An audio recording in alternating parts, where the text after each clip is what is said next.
Hello, race fans. Welcome to another episode of Short Track Guys Podcast, brought to you in part by Story Bleich Roofing. We've got you covered. Metal, slate, tile, asphalt, shingle, we're locals you can trust. Story Bleich Roofing, right here in Pensacola, Florida. Give them a call. I'm your host, Thomas Pattis, alongside two of the same old short track guys in the studio as always. Jim Pokrant, driver to 07 can'tquitfishing.com sportsman and 2021 sportsman champion, and Ted Baber of Ted Baber Video Productions. What's up, guys? Greetings. How you doing? Evening, everybody. Yes, 12 days to the 56th annual. Can you believe it? I know we did this before with the countdown. Right. But that was for the preview, which we're going to get into in just a little bit. I'm going to give you a rundown on the show, but it's 12 days until the big one now. Yep. Yeah. Miss Snowball Derby pageant downtown Pensacola was a huge success. We're going to announce the winner here. In case you missed it, we'll catch you up in all the news there. The Dash for Cash winners in the Snowball Derby preview on Saturday was a blast. We have a big rundown on the winners there who took the money home and some little news on what that sportsman car is up to. The Story Bleich preview, the Crown Stock 40, what was also held Saturday. Got some news on that and the winners, and maybe a little bit of news that we can bring up with some controversy. I don't know. We might have to make that up anyway. Oh, we're going to talk about that. we can always make up controversy. Oh, yeah. It happens. It's racing. Well, we don't make it up. We just stir it up. Yeah. The Solid Rock Carriers Thanksgiving Classic on Sunday. We got the entry list coming up with that. You don't want to miss that one. Ted's got huge news on some names that we might have been throwing around these walls here in the studio. Wall Stadium Speedway in Wall Township, New Jersey, the 50th annual Turkey Derby. That's going to come up with the ground pounders of Matt Hirschman and Blewett and all those guys. Maybe see some Myers involved with that, but we will find out. The Hangtown 100 in Placerville, the quarter-mile dirt track out east of Sacramento in Placerville, California. There's a name and some cash we're going to throw around. So no big surprise to anybody. Not much. We've got results from the NASCAR South Carolina 400 at Florence Motor Speedway. We went over that last Wednesday, and we have the results on that. With Dale Jr. was involved with that. We'll tell you how he ended up. Maybe better than you thought, maybe not. You have to wait and see.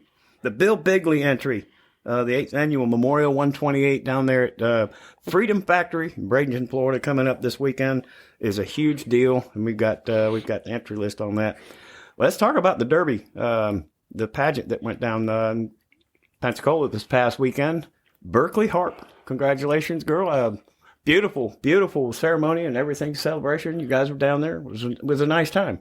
It's a good time. It was fun. I enjoyed it. I went down there and had a few Crown and Cokes and watched the pageant, and I was sad to see that my buddy Mike's daughter didn't make it, but all the girls were pretty and everything was nice, and the way they ran it was really well, and they had some, good judges. Actually, Robbie Harvey was actually one of the judges this year. He wasn't the announcer. They had Brent Lane from Cat Country. Right. He's always a good time.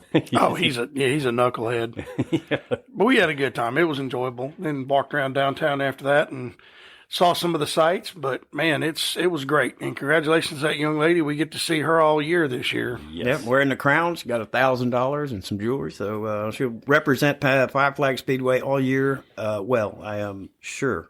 I hope so. Oh yeah. The Snowball Derby Dash for Cash winners. Now, that was an event, what they call Run for the Money or Run for the Dough, or in our case, it's Dash for the Cash. Dash for cash, yeah. Dustin Smith, just east of here from Mobile, Alabama, with a time of 16.693.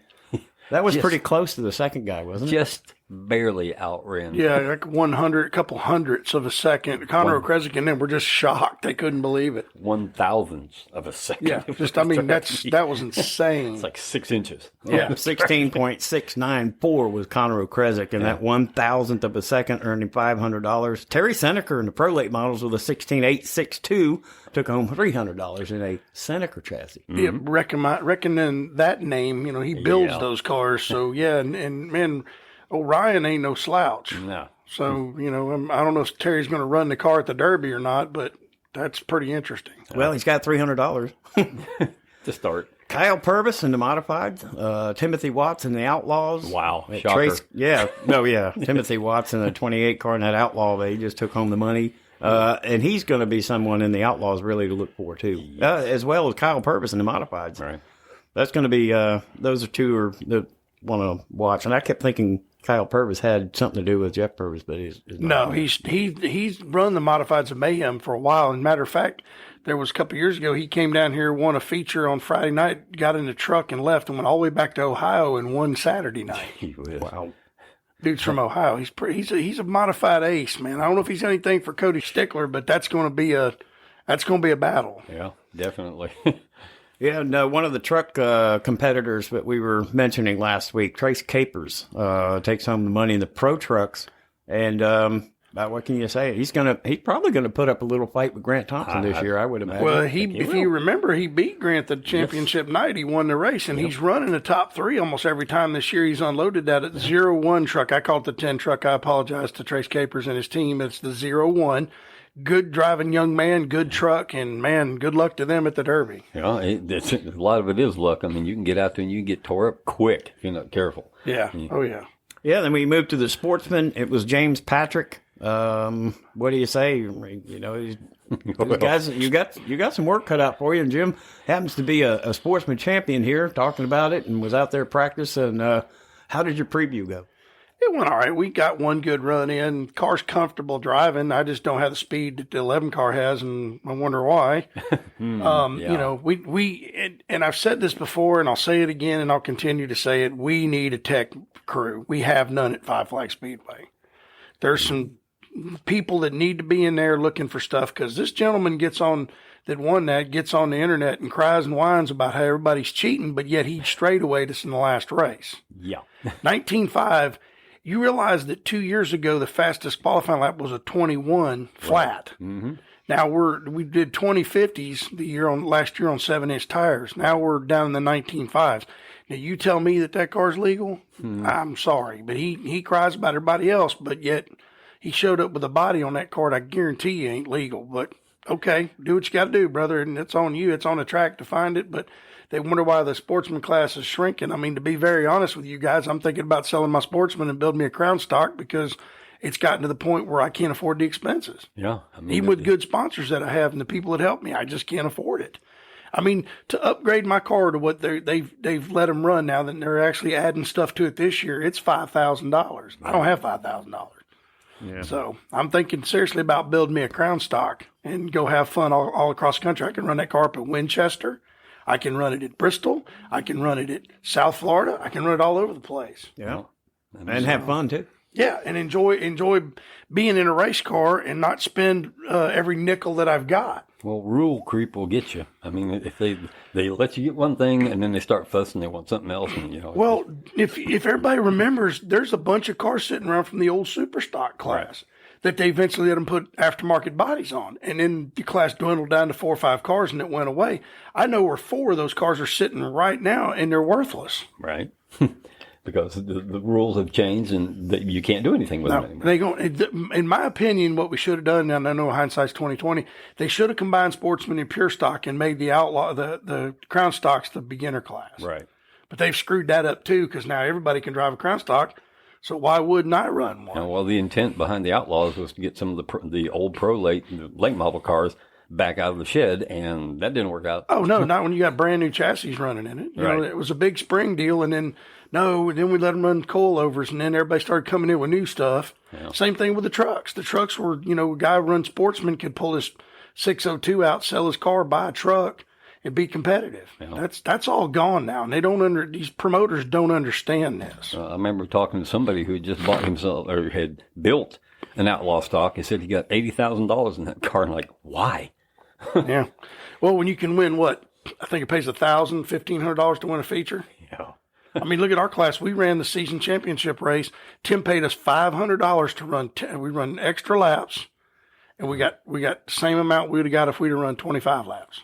I mean, I hate to be a gloomy Gus here, fellas, but it's getting ridiculous. And my buddy Ben always says, well, you can't keep money out of stuff. You're right. You can't. But what you can do is have a tech crew that does the job, that gets stuff squared away. Right. So I'll get off my soapbox, sir, but I'm going to go out there this next weekend. I'm going to have a good time. I'm going to unload my car, and I'm going to race, and I'm going to bring it home, and we'll see what happens after that. Right. And rounding out the dash for cash there in the Pure Stock, so was Robert Barber. And Robert Barber puts a little cash in his pocket, maybe make a little bit of an improvement, come back and run for that Derby win in the pro stock or pure stocks. I'm sorry. Yeah. But hey, that was the dash for cash. That was a rotational practice and the preview. Man, the Snowball Derby preview also had the Story Bleich Roofing Crown Stock 40. Yes. And there were 51 or 52 entries. That was more than that. I think they ended up qualifying like 58 cars. There was like 62 on property. Right. And several of them had problems and had to load up. So, that was insane in the membrane. Yeah, they took the top 30 in qualifying, and then the rest of them, I believe there ended up being 24 in the B main that came in. They took the top 4 of that and transferred. So they started 34 cars in the 40-lap feature. I know those guys, man. They had a good time. Well, the thing about it was we expected a wreck fest, and those guys put on a show. Yeah, and it was not nearly as bad as what I thought it was going to be. I felt so bad. For our only, and this goes back to they need to do something about rules. The only local driver that had anything for him was Hunter Lambert, and he broke. He was all over that leader. Boy, he was pushing that guy. The guy was starting to get loose. Right. Hunter was pushing him hard, and then they had a restart, and something broke on Hunter's car. But, our local guys really kind of sucked hind tit. They were terrible. I mean, I think the best finisher we had was like 17th. 14th. Yeah, Braden Kitchen. Right. That's crazy. That is insane. I mean, these guys come in. Of course, Tim tried to make it up the other night on the show saying, well, we got catching up to do. No, you don't. We have a set of rules. Right. You show up, you don't have the rules. We had enough cars. We could have sent 10 of them home. Yeah. We could have said, look, guys, you're going to, or have about 100 pounds of lead and go, here you go. Put that over on the right side floorboard. Bolt it down because you're going to run that because you're not going to come there. I mean, you should look for your local guys, not to allow them for guys to come from out of town and get smoked. They got spanked. Yeah. Okie, I think Okie finished 11th, and he was the highest finishing semi-local driver. Yeah. In the class. I mean, just you look at the Crown Stock guys that run here. Those cars that came in, there was the car that finished second won the Winchester 400 portion, Crown Stock port of the Winchester 400. They all have standalone wiring harnesses. There's all kinds of stuff that they're not supposed to have. Right. The rule book says stock, not, hey, I'm going to build my own stuff. It's the guy that sat on the pole, he would have started second in the pure stock feature.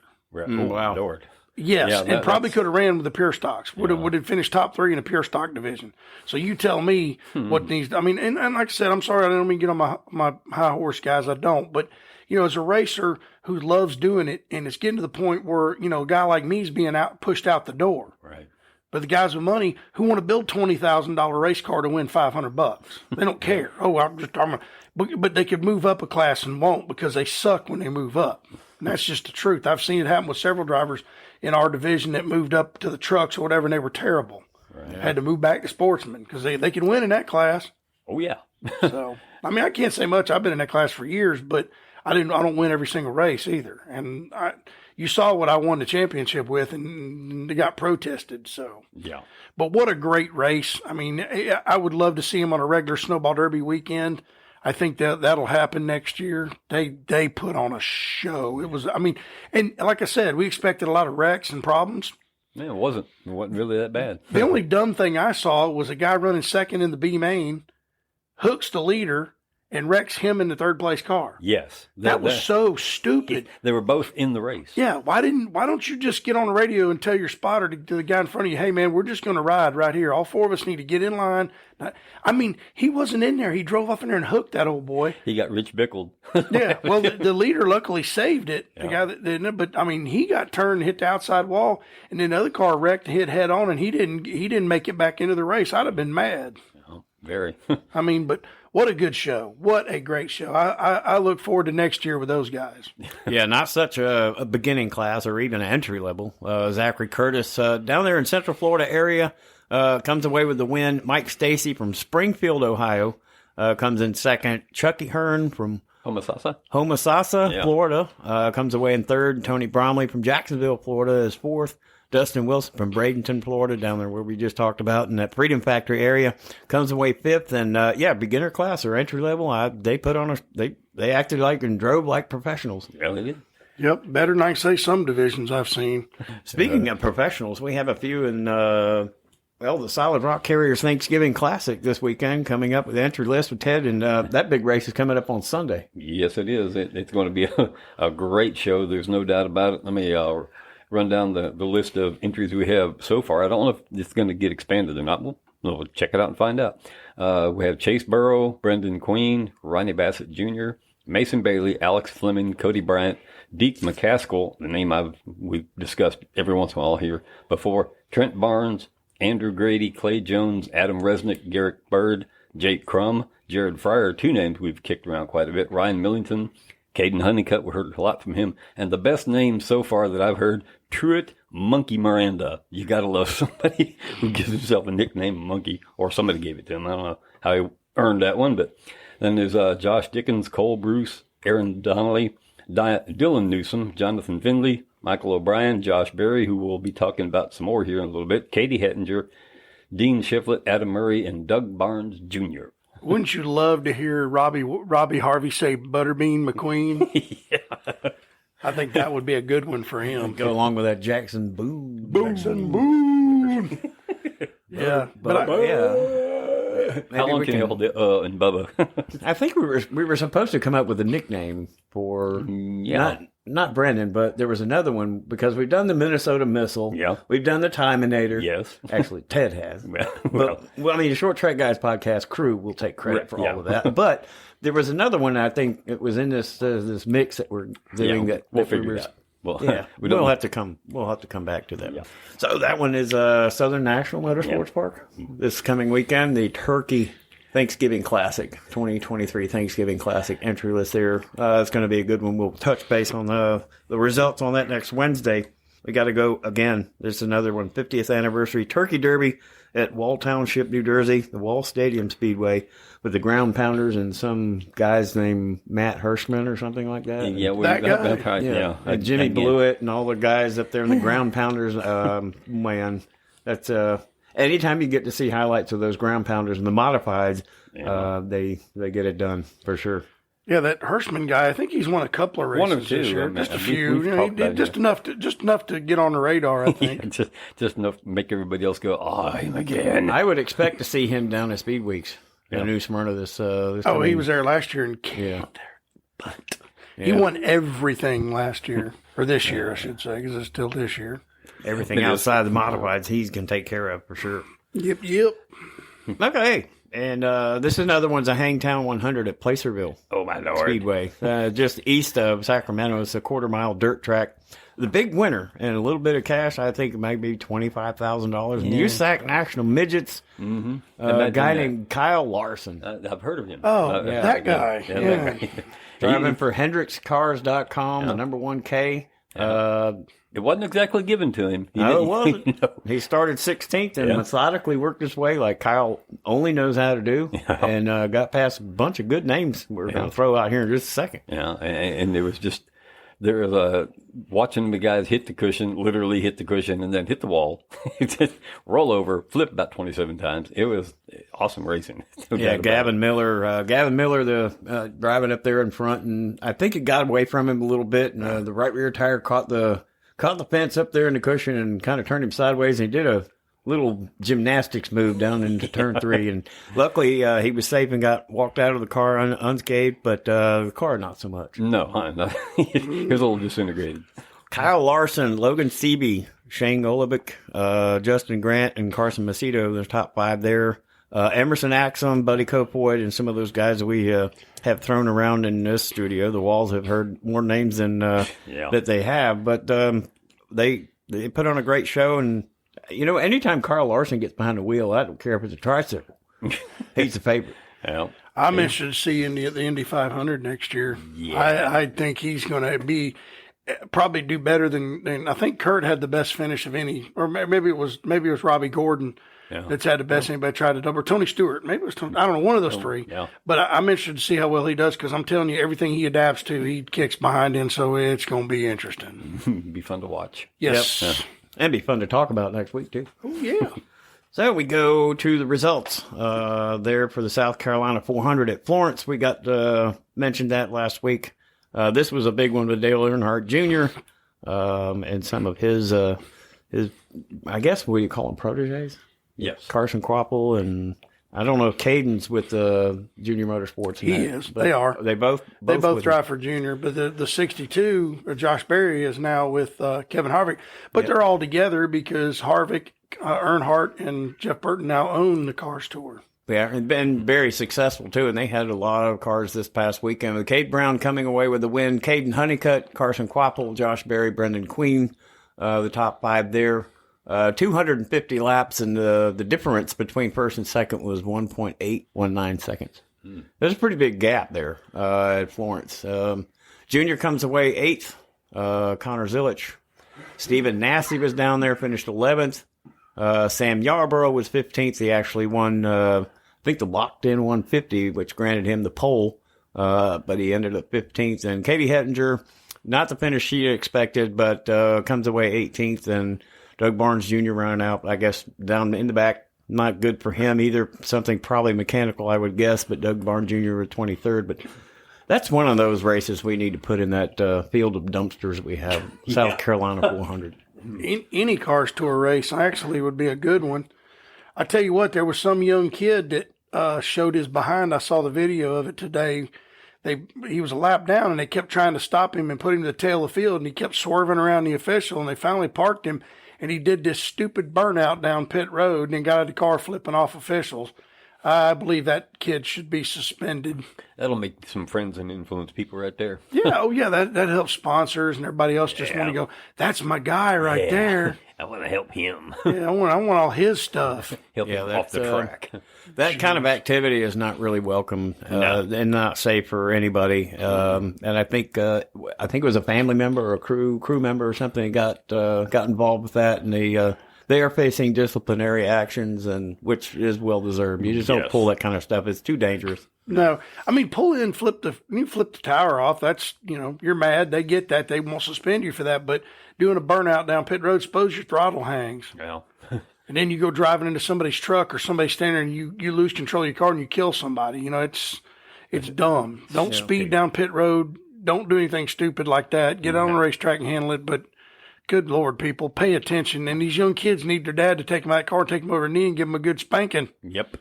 With a belt. That'll stop all that. You can look at that, and we can go to a scenario in an argument, and you have to own your actions. Yeah. And if you get upset and you blow your cool and you hurt somebody without the intention, but the intention is to defend yourself, and you end up hurting someone, you have to own that. And the Tony Stewart deal in the sprint cars, I have an opinion about that, and it's just that. I think it was one of those situations.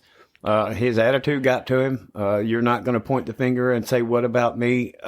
I'm Tony Stewart, and I'm going to gun it just a little bit as I go by you. And I think it was a mistake. It was unintentional, but he had to own it. Oh, well, that kid shouldn't have grabbed his race car. No, he shouldn't have got out of the car to begin with. That was just dumb on a darkly lit racetrack. But I mean, the point is, Tony shouldn't have gassed it up either. It's kind of both their faults. You can't give them a manslaughter charge, but you come down pit road doing a burnout, something hangs, and you hurt somebody. Yeah, you can go to jail with a vehicular manslaughter charge. And it does not help the track out either, because they can be held liable as well. So you can. Well, I mean, you go running into people on a racetrack, like all that stuff that goes on at Bowman Gray.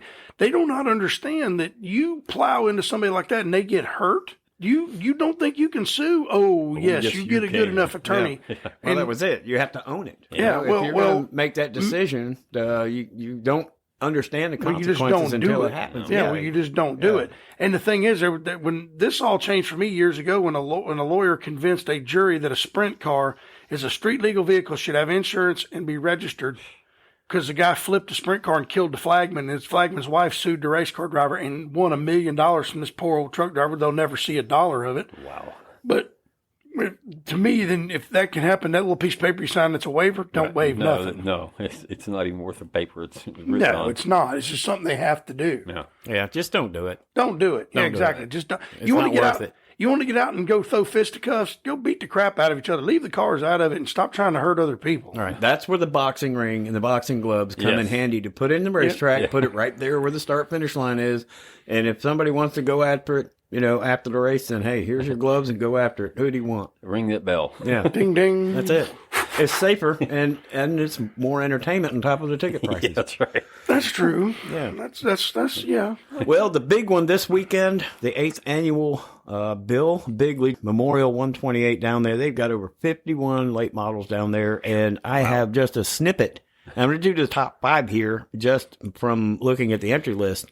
Steve Dorr, Michael Bilderback, Luke Fenhouse, Albert Francis, and Johnny Sauter, just to get going. The laundry list of top-notch drivers in this race is unbelievable. Ty Majeski, Stephen Nasse, Colin Allman, Dustin Dunn, Brett Holmes, Jake Finch, Jet Nolan, Cody Stickler. Yeah. You know, these guys are coming from all over the country. Jeff Storm and Michael Bilderback are coming down, and they carpooled from up north to come down here. Well, that is an SRL late model race too. It's not the ASA deal. It's SRL, which is a Ricky Brooks series, and they've been growing pretty big this year. I have to admit, I've been to one of those races, and they're impressive. They are. They're very good. They're very well run. Yep. They get things done and moving. Right. And SRL Racing Mobile, our boy Bubba Pollard won. So, you know, Bubba's got several SRL wins this year. So that one, Auburndale, was very well put together. Yeah, I think they know what they're doing. So it's going to be interesting. Yep, 30,000 to win, 1,200 to start, and 4,000 for a fast qualifier. That will be Saturday. Ooh. Saturday night coming up, the 8th annual Bill Bigley Senior Memorial 128. That's going to be a huge race. We can't wait really to get in touch with the results on that one. That one, right. I think there'll be a little controversy in this one. I just have a feeling. It's in my bones. Could be a little bump and run action. You never know. It's a little old bitty racetrack. It might just shove somebody out of the way to win it. Yeah, excuse me. Pardon me coming through. Yep. Excuse me. I saw the video of that Winchester deal. That's all. I'm going to put that on Stephen Nasse. You want to start on the outside of an old racetrack like that and put this young kid who's hungry underneath you? Nah. I'd have took the bottom and used him up. Well, before we really wind down and sign off, I've got a little trivia question I particularly want to throw out to Jim, because I know Jim is pretty much a walking almanac, anything racing. There is no filing cabinet. There are no notes. There aren't anything. And it's something you're not going to see because it's all in his head. And it's pretty impressive. You get to talk to him. You can sit and just listen for a long time. But this is a trivia question, or a trivia scenario that I'm going to throw out to see if he knows. In 1987, Rick Hendrick had been a car dealer and been a car owner in the NASCAR series for 3 years, going on 4. He had drivers such as Jeff Bodine, Darrell Waltrip, and Tim Richmond. And in 1987, Tim Richmond fell ill and couldn't race. The question is, who filled the spot and got behind the wheel and ran at Riverside, not only in 1987, but back again in 1988. I want to say it was Rick Hendrick, because he did, because when he run the second race, his insurance people came to him and said, no more of this stuff for you, because he'd run some sports car races. He used to run the Corvettes too at the 24 Hours of Daytona stuff. He definitely was told he was worth too much money. At that time, he was on the way to being a billionaire with all his car dealerships, and his people were like, "Dude, you need to get out." Yeah, we like you enjoy your sport, but yeah, it was Rick Hendrick. Ladies and gentlemen, children of all ages, that happens to be the correct answer. It was Rick Hendrick. Unbelievable. See what I mean? The crowd goes wild. There you have it. And that's not really something that even NASCAR fans that study and read and go to school about would know. I mean, that's hidden deep. Well, that was around the time that I was getting all the stock car magazines, and when I got them, I went in my room that night, and I didn't watch TV. I sat and watched and read every page of Circle Track, Stock Car, Winston Cup magazine. I just read all that stuff, man. That was pretty cool. Rick Hendrick, and he did pretty good, too. The thing about it was he didn't do too shabby at all. I think somebody had to drive, and he had his equipment, and he got in and did it not only in 87, but back in 88. He did it the following year at Riverside. So congratulations. Doesn't surprise me at all, but here's an add-on to that one. Who drove the car? Well, they put the 25 up. Who drove that for that team, actually, while they were deciding on what Tim was going to do, and they held the 25. It was another number. That one I have no idea. Benny Parsons, number 35. That was a follow-up trivia. I thought I was listening to continuation of that. It was the same thing when he did, and then Tim Richmond came back and drove a couple races and won, but he was so sick. He had, everybody knew he had AIDS, and he got sicker and sicker. And as a matter of fact, in the movie Days of Thunder, you blew the engine, you telltale tack, you did it deliberate. That came from Tim Richmond because the very last race he was in, he blew the motor all to pieces. He stuck his foot in the clutch and blew it up because he was ready to get out of the car, and he never went back. Well, real quick, while we're doing the old school kind of NASCAR stuff, we have lost a very instrumental part of NASCAR this past week, and I thought I'd turn that over to Jim again, and have some thoughts and prayers out to the Ken Squire family. And Jim has a little bit of knowledge behind Ken Squire and his career somewhat. Well, he owned, and still to this day, the Squire family owns Thunder Road in Vermont. That was where he got started, and he got to be doing an announcing, and then he eventually got to NASCAR, and he did the first live, which was the 1979 Daytona 500. That was the first live flag-to-flag coverage of a NASCAR race, and he did it.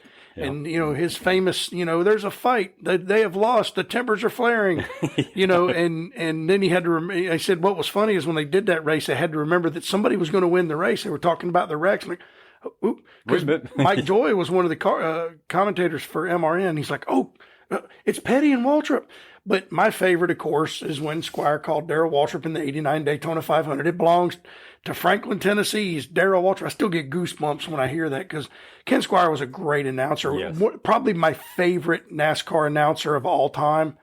And he's going to be missed. And if you go to Dirty Mo Media, they did an interview with him called Next Level with Alan, or one of those kids over there interviewed him, and some of the stuff he talks about is incredible. If you ever get a chance to listen to it, it's Next Level, Dirty Mo Media. Give it a listen. Give the Ken Squire. It's like 3 or 4 episodes with Ken Squire. Yeah. Very, very informative, very neat. But he's seen some things. Oh, God. And it just thoughts and prayers out to his family. Right. And we're going to miss you, Ken. Just to hear your voice again, and it rings in my head, and I can hear it like it's yesterday. Right. Yeah, amen to that. And we certainly have going to miss it, and there's going to be some awfully big shoes to fill, if any. But he will always have a spot in everybody's NASCAR hearts and in racing in general, because he did a lot of outside work, and we're certainly going to miss him, and so does the industry. So, until next week with all the results of what we've gone over in this episode 14, season 3. It just seems like every time we turn around, it's just flying by. It's hard to believe it's almost 3 years now. But guys, it's always a pleasure to get with you and talk short track racing and in all different angles that we can come up with. It's a pleasure to do this every week with you guys. And anything last words before we do our infamous? Nope. Well, one thing. Next week we probably won't be. We'll be doing a live from Snowball Derby. Yeah. The first opening night with the chili and everything, and we'll be parking the cars that night, and we'll be doing a little live gathering like we do every year. And next week there just won't be a podcast normally for us. No. But thank you guys for hanging in there with us. We appreciate it. Please share us. Give us a like. Give us a 5-star review where you can. Help us move up in the algorithms, and buy our merchandise. We got some shirts and hats, and we'd love to see some people at the Derby this year wearing them. We're going to bring some with us Thursday, and come get a shirt from us and say hello. Right. Yep. And we also want to wish everybody happy Thanksgiving. Happy Thanksgiving. Happy Turkey Day, everybody. And yes. And just remember, be thankful for what you got, because it could be a lot worse. Yeah, don't eat too much. No. And take all the naps you want. That's it. I'm going to be. Yes. All right. Well, until next week, guys, it is a 1, 2, 3. Let's go, Brandon. Good night, everybody. Happy Thanksgiving. Be strong, America. Thanks for listening.